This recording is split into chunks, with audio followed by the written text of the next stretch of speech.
சிறு வணிகர்களுக்கு அபராதம் விதிக்கும் மாநகராட்சி அதிகாரிகளை கண்டித்து ஆர்ப்பாட்டம் நடைபெறும் என தமிழ்நாடு வணிகர் சங்க பேரவைத் தலைவர் சவுந்தரராஜன் தெரிவித்துள்ளார். சென்னை சேப்பாக்கத்தில் உள்ள பத்திரிகையாளர் மன்றத்தில் தமிழ்நாடு வணிகர் சங்கங்களின் பேரவை மற்றும் புதுச்சேரி பிளாஸ்டிக் சங்கத்தினர் செய்தியாளர்களுக்கு பேட்டியளித்தனர்.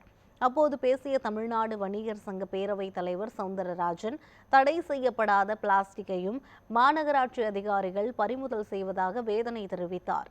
இந்த விவகாரத்தில் தமிழக முதலமைச்சர் உடனடியாக நடவடிக்கை எடுக்க வேண்டும் என கோரிக்கை விடுத்தார். தடை செய்யப்பட்ட பிளாஸ்டிக் உபயோகப்படுத்தினால் பரவாயில்லை, எதையுமே அவர்கள் ஒரு பிளாஸ்டிக் என்று எடுத்துக்கொண்டாலே அவர்கள் உடனே அபராதம் போடுகிறார்கள், பறிமுதல் செய்கிறார்கள். இப்படி அடாவடித்தனமாக சென்னை மாநகராட்சி மூலம் நடந்து கொள்கிறார்கள். அதே போல இப்பொழுது என்போர்ஸ்மெண்ட் என்ற பெயரில் நீங்கள் கூட பார்த்துருப்பீங்க, தெருவில் காலையில் 9 மணிக்கு ஒருத்தர் போய் கடை திறந்தாருன்னா 9 மணிக்கே போய் நிற்கிறாங்க.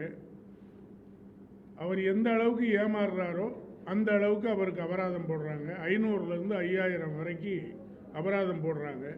உதாரணத்துக்கு மதுரை வாயலில் ஒரு 2 வீலர் பழுது பார்க்கக்கூடிய கடை, அது முன்னாடி 2 வீலர் நிப்பாட்டி வச்சுருந்ததுக்கு அபராதம் போட்டிருக்காங்க. என்போர்ஸ்மெண்ட்டுக்கும் ஒரு 2 வீலர் ரோட்டில் பழுது பார்க்குறதுக்கு என்ன சம்மந்தம்னே தெரியல. அது அவங்க சட்டத்திலே வராது, நீங்கள் கூட விசாரிக்கலாம். இப்படி பல்வேறு விதமான பிரச்சனைகளை நாங்கள் வணிகர்கள் காலையில் எழுந்த உடனே இன்றைக்கி எங்கெங்கெல்லாம் என்போர்ஸ்மெண்ட் வந்து பணம் பறிச்சுட்டு போயிருக்கிறாங்கங்கிற புகாரை வாங்கிறதுக்கே எங்களுக்கு நேரம் சரியாக இருக்குது. இதை எதிர்த்து தமிழ்நாடு வணிகர் சங்கங்களின் பேரவை சென்னை மாநகராட்சியில் உள்ள அனைத்து மண்டல அலுவலகங்கள் முன்பு முற்றுகை போராட்டம் நடத்த இருக்கிறோம்.